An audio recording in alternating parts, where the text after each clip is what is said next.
It's that time of year again where we go out and go hiking. We take our best friends, our dogs, our family, never to expect something tragic to occur. Welcome back to the swamp, my friends. It's good to see you made it back for another episode. Today I'm going to be sharing some creepy and allegedly true hiking horror stories. If you have a story that you would like to share in a future video, be sure to submit your story at swampdweller.net or the email you can find in the description down below. Now, let's get into these creepy and allegedly true hiking horror stories that'll freak you out tonight.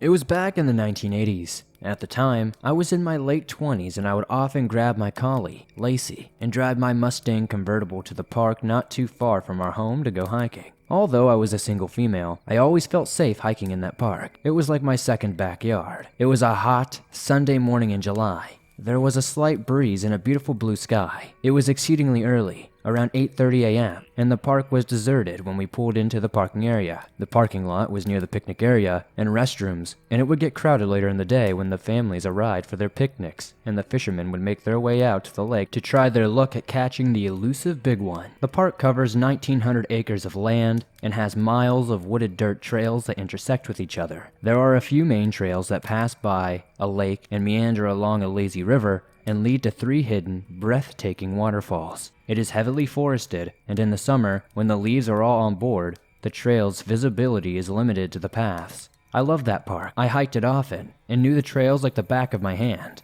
and enjoyed having it all to myself. I intentionally chose times when I knew it would be less crowded. The parking lot that I was in is across the little road from the head of one of my favorite trails. As I called Lucy out of the car and snapped her on her leash, another car pulled into the lot. He parked rather close to me, and I found it rather annoying and a bit strange. I go there for solitude and peace. There was plenty of other parking and no need to crowd me. The trail Lacey and I wanted to hike was across the road, and I headed that way. We started up the hill and onto the heavily wooded hiking trails. For some reason, I was feeling a sense of dread and glanced at the man as he was getting out of his car. I am somewhat suspicious when hiking alone, and immediately found him to be a bit weird. Something about him was setting off alarm bells in my head. He appeared to be in his 40s, and was by himself, which is not unusual, I guess. A lot of people hiked by themselves. It was his attire and demeanor that caught my attention. He was dressed like no other hiker I have ever seen.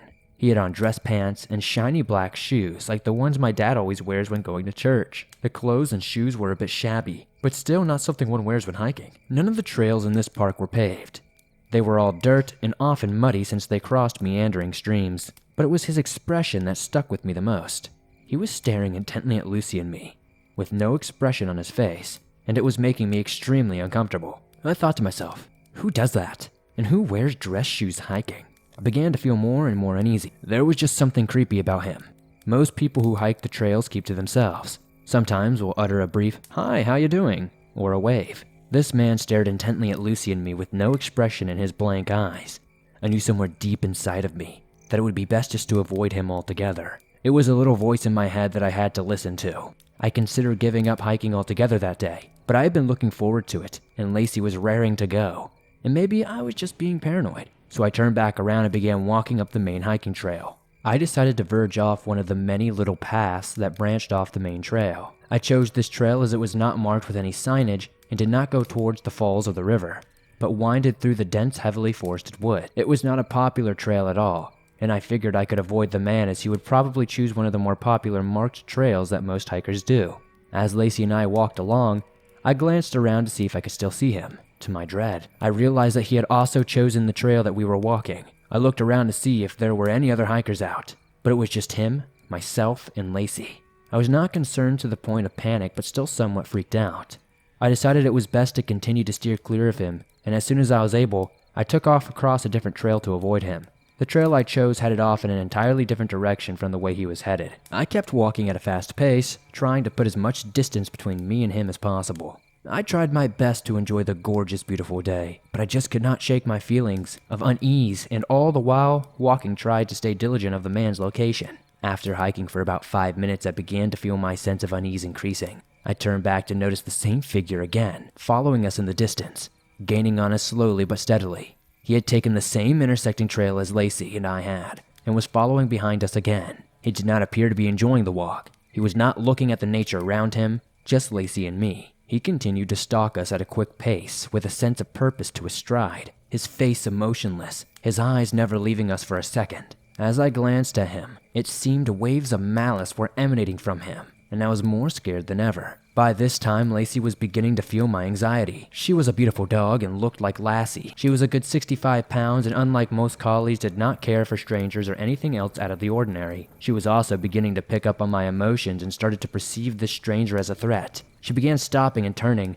looking back at him. I knew all these trails like the back of my hand, like I stated earlier, and was quite sure we could lose him. I crossed onto another trail, and I thought surely we had gotten far enough ahead of him that he would be unable to determine which trail we had walked, glancing nervously behind me. But, to my horror, when I looked up the trail ahead, I saw him walking straight towards us at a determined pace. He had somehow found the trail that circles around us and had then crossed over to cut us off. This could be no accident. It was obvious that he was intentionally following us. But why? My brain went into overdrive. All my senses were telling me that I was not in a good situation. I wondered what I could do. I had an awfully bad feeling about this man and had to find an escape route ASAP and get back to the safety of my car. I hastily looked around for another trail that I could take before he would reach us. There was nothing. I quickly thought it through and determined that my only options were to turn around and run back in the opposite direction and dash into heavily forested woods or walk right past him. I looked at him, judged the distance, and I knew if I ran, even with his street shoes on, he could possibly catch me on the trail. I had no desire to run off into the woods as the grounds are heavily covered with tripping hazards, and I have watched enough horror movies to know that running victim always trips and falls in a panic. I contemplated all those options, and you are probably going to think I'm crazy, but I decided the best course of action was to keep walking straight ahead and past him. I was not alone. I had Lacey, and she gave me the courage to confront the alarming, disconcerting stranger. As we walked closer to him, he said nothing but kept staring at us intensely with his blank, emotionless expression. His eyes were very dark and menacing. I walked nervously towards him, and as we got closer to him, I began talking to Lacey under my breath, urging her on with a desperate voice. Get him, get him. I know. Lacey felt my fear. She felt it to her very core, and fed from it. She began growling low in her throat. The closer he got to us, the louder and deeper the rumbling from within her became. By the time we passed, I was physically holding her off from him. She was lunging at him, snarling and baring her teeth. He did not react like someone being threatened aggressively by a dog. There was no indignation,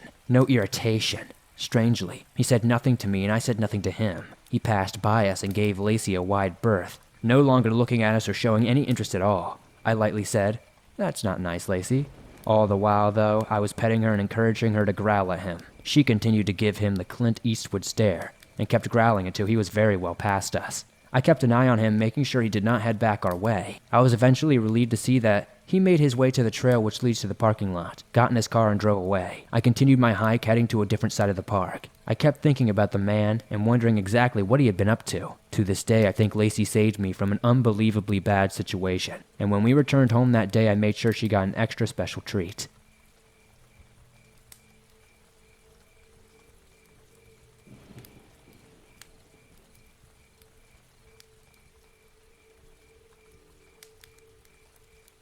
I live in Nevada, close to some beautiful and occasionally sketchy trails. The area is mostly owned by the Bureau of Land Management, which makes it public land, so people can pretty much do whatever the heck they want up here. You might come across abandoned cars and electronics with dozens of shotgun holes, or a bobcat and mountain lion den. Being an evolutionary biology PhD student, I am obviously far more interested in the latter, and there is this one spot in a canyon where some predators like to frequent. I virtually always find cool bones there, and this one Friday afternoon was no exception. I had just had a seriously rough week. I barely slept or showered, and decided to go for a hike to take off some stress, and maybe find some cat prints or bones to add to my morbid naturalist collection. Sure enough, I came across a large, extremely well-preserved spine and attached pelvis.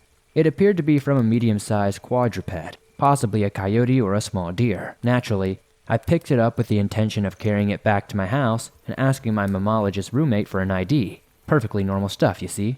What I failed to consider is that the trail to get back to my house cuts through a park. A children's park, complete with a super fancy playground.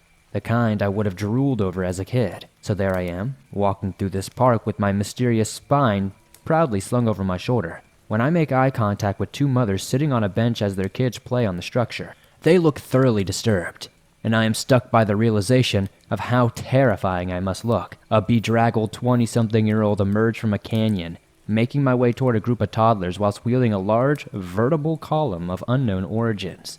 If humans had hackles, these mothers' hackles would have been raised. One of them got up to walk closer to her children, so I felt the need to say something reassuring.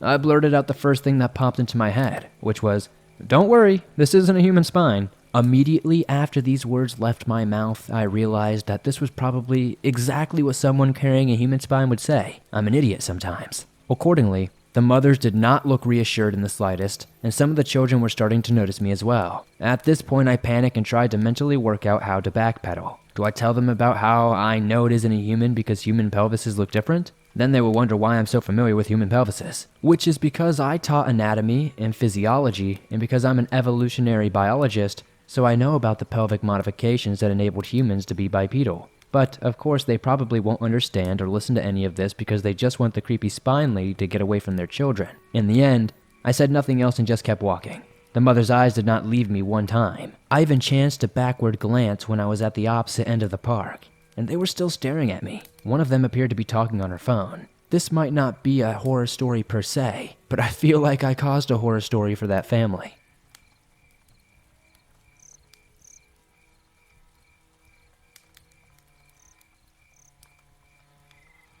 This happened almost 2 years ago. I had decided to go hiking with my son, who was 8 months old at the time, and my dog Henry, who was an Irish Wolfhound Rottweiler mix. My husband was going fishing with a mutual friend at a state park nearby. I decided to go hike one of the more remote trails in a different part of the park and meet them later. I drove to a wooded trail about 10 minutes from where my husband was fishing. It was an early spring day, still chilly but tolerable with the sun shining. I parked the car and got my son ready. He was smiling and laughing. I would wear him in a forward-facing hiking sling in the front of me at the time. Henry was sniffing around and whining excitedly, as if to say, "Let's go." We started off on the hike and it was a beautiful, peaceful trail. Towering trees mixed with pine. A crystal clear creek wove its way through the trail at points. We periodically stop and play, all three of us. About an hour and a half into the hike, we had gone for 2.5 or 3 miles and rounded a narrow bend in the trail when we nearly collided with a gentleman in his late 40s or early 50s. Henry was snarling and lunging at the man. Before I can even completely register what was going on, I quickly backed up and pulled Henry back as best as I could. My bumps were goosed at this point. Henry would not calm down. This was very unusual behavior for him. This was definitely not normal unless he was trying to protect us. Trying to talk over Henry, I loudly said, "I'm sorry, he's just very protective of my son. If you move off the side, we can pass you." My son was incredibly quiet during this entire exchange, which I also found a bit odd. The guy was staring very intently at my son. He then laughed slightly and said, "Oh, he should be. It's a good thing he's with you." Then he motioned to something around his neck and said, "I'm just out here taking some pictures. It's a hobby of mine." Except he was not wearing any kind of camera around his neck or anywhere else that I could see. He had a canteen around his neck. I politely asked him again to step aside so that we could pass. At this point, Henry was sitting down but growling still. Henry would not take his eyes off this guy. I have no doubt that Henry would have eviscerated this man if he had tried anything. I am positive the guy felt that as well. The guy looked at Henry for a few seconds, then at my son again. He then takes a few steps off trail so that there was room for us to get by, so that Henry could not reach him when we went. As I warily walked by him, he was like 10 feet to my left at this point. He muttered something about how he used to be able to see his kids. I kept looking back as he walked away to make sure he was not turning around to walk our way. He did continue to stare after for a few minutes or so, but I could no longer see him after a minute. We kept hiking and eventually came to an opening point where cars should park. There was no one there, and luckily, I still had cell phone reception. I called my husband and he and his friend came to pick us up right away, and they took us back to my car. There was no sign of the guy we encountered. We went home after that. Henry has passed away since, and I'm very sad that my son does not get to grow up with him. He was really the best dog ever. I know everyone says that about their own dog, but he really was. He squared up with mountain lions and bears, with no fear ever.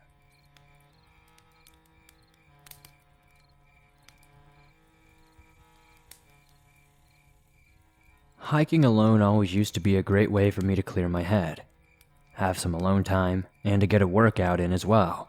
After what happened this morning, I doubt I will ever hike alone again.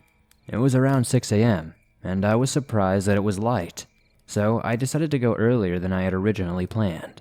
I have hiked this trail many times because it was so close to the area I live in, the Colorado Rocky Mountains for anyone who wants to identify this region. Both alone and with a group of people, I've been up and down this mountain many times.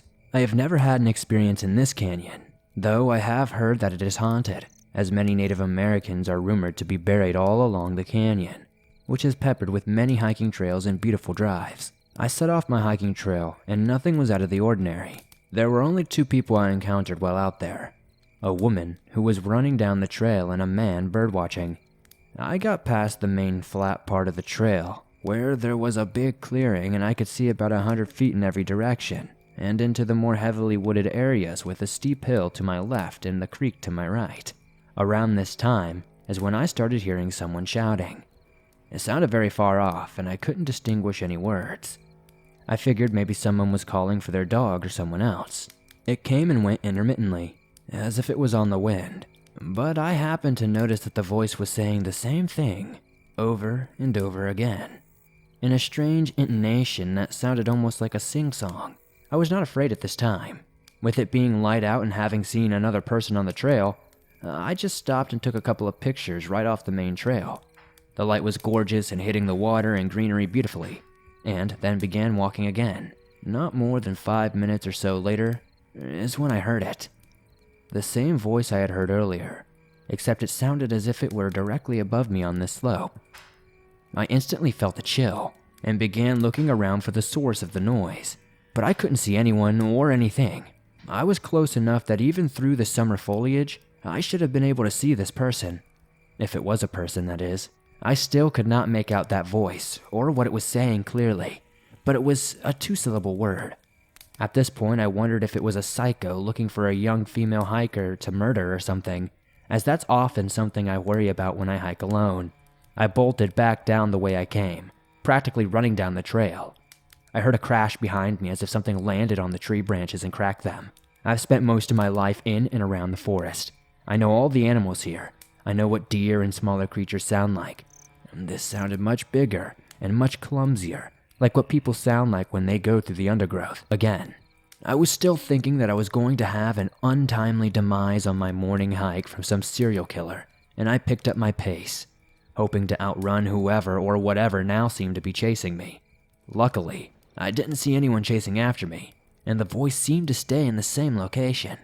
It may have just been the panic of the situation, but I could have swore that the voice changed its unintelligible word to my name as I ran away from it. It was odd, as if it were just like a scratchy radio replaying itself. It was at this moment that I realized that I might not be dealing with a psycho after all, but something more paranormal, because no one out there should have known my name. After I reached the main flat area of the trail, the voice disappeared completely. I made it to my car in 15 minutes. I hadn't gotten very far on my hike, and drove up the road. The road runs parallel to the trail for almost a mile across the creek, and so I was hoping to see if I could see anyone from a slightly higher perspective. I didn't see anyone.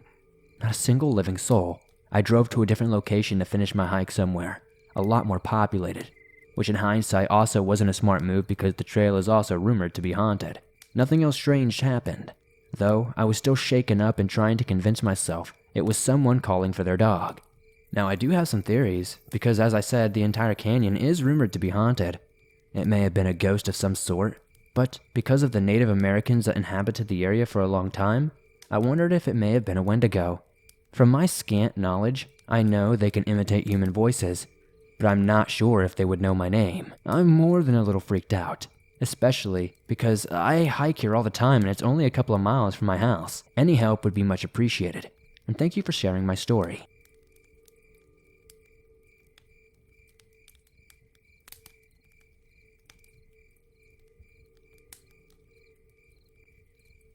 I grew up in rural Oregon, with around 70 acres of wooded private property as my personal playground. By the time I was 16 years old, I had spent countless hours exploring every square foot that I possibly could, and have never experienced anything more unpleasant than poison oak, and maybe falling into some blackberry briars. Oddly, there was one small portion of the property I had never explored. I cannot tell you why I had never gone to this little corner. I just never really did.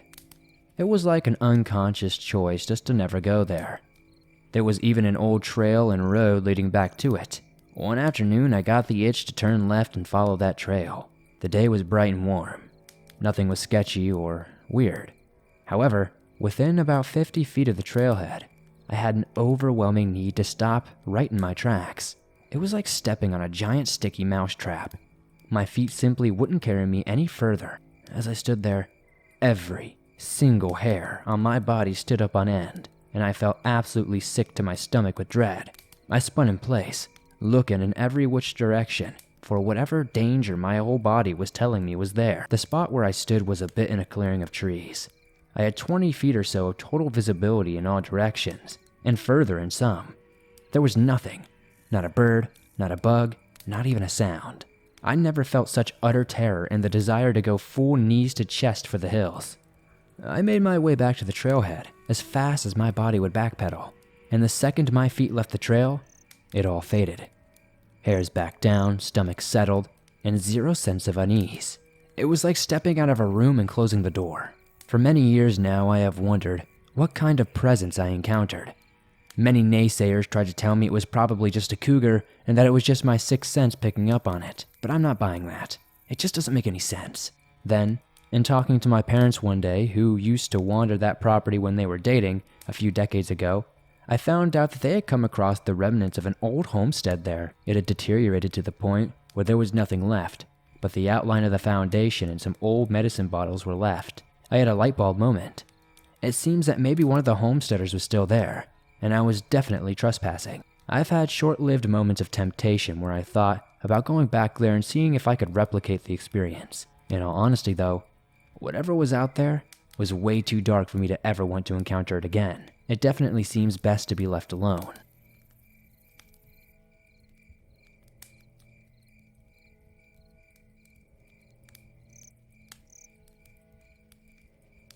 So the area that this happened in is deep in the Monongahela Forest in Virginia. I was doing some hiking there alone, trying to explore the new area, seeing what was out there. Everything was going pretty smooth in general, except for one occurrence that had gotten me blown away completely. By the way, I'm a 37-year-old male. I've been hiking in the forest and mountains many times, and I've never had an issue. Anyway, so I'm walking in the forest. It's sometime around 4 p.m., and I was completely alone. I had everything on me, including a radio beacon, a compass, GPS on my phone and smartwatch, so as you can see, taking my precautions in case I get lost so that I can figure out my whereabouts and get back. I also had printed maps on me. While walking, I all of a sudden felt some sort of weird quietness, if that makes any sense. It's like I was in a vacuum. No birds were chirping, just absolute silence.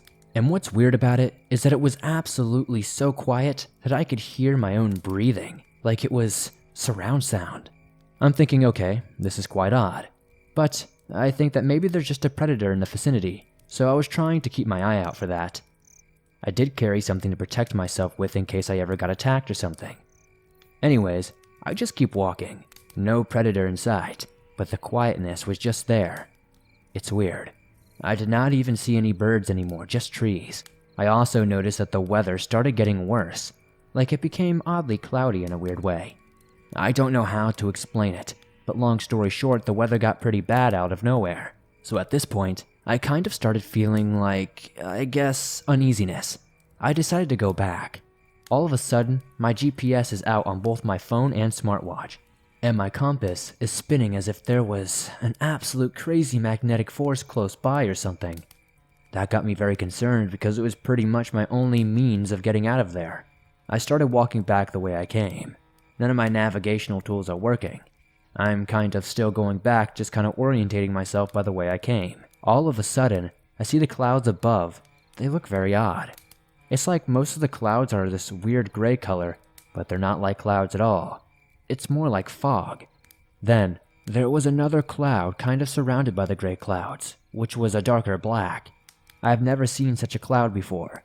It was almost like the night sky. Then suddenly all hell broke loose. All this craziness began to happen.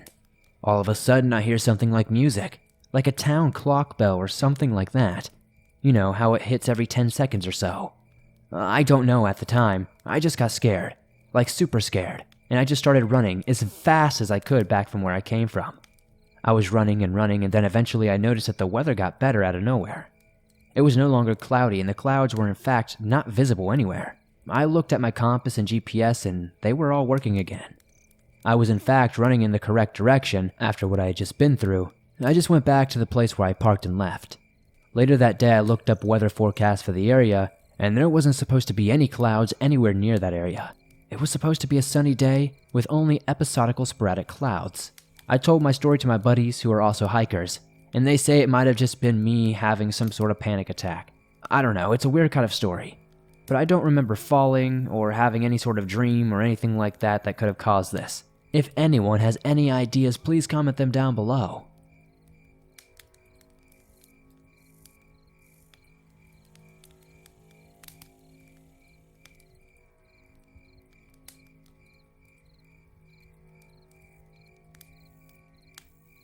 Thanks for listening to these creepy and allegedly true hiking horror stories. Hiking is a passion of mine and something that I do very often. I do it once or twice a week if I get the chance to, trying to visit a new state or national park every time.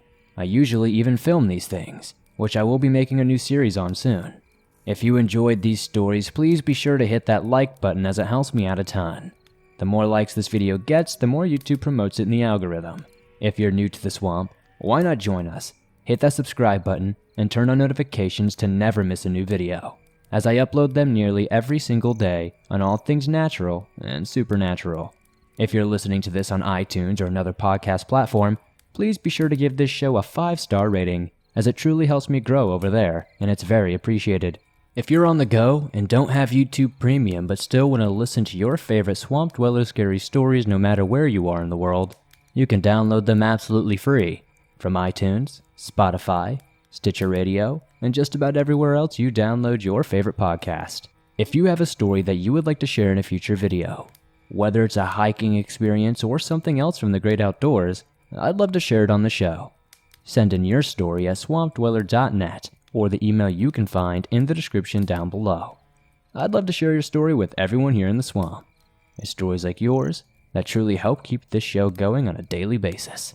I'd be keen to know down in the comments below what story was your favorite tonight. Honestly, it's really hard for me to pick sometimes because they all just are so enjoyable in their own way. But I'd probably have to say that first story had me going. There's just something about being stalked by some creeper in the woods and your dog protecting you that just gives me a good feeling, but a bad feeling at the same time. If you guys would like to support the swamp outside of hitting that like button, giving the show a 5-star rating on iTunes, and subscribing, maybe check out the merch store. I have everything from t-shirts, to face masks, to hoodies, and more. I'd love to see you guys rocking some cool swamp threads. Be sure to follow me on Instagram, Twitter, Facebook, all those good places, and I'll see you guys soon with another creepy video.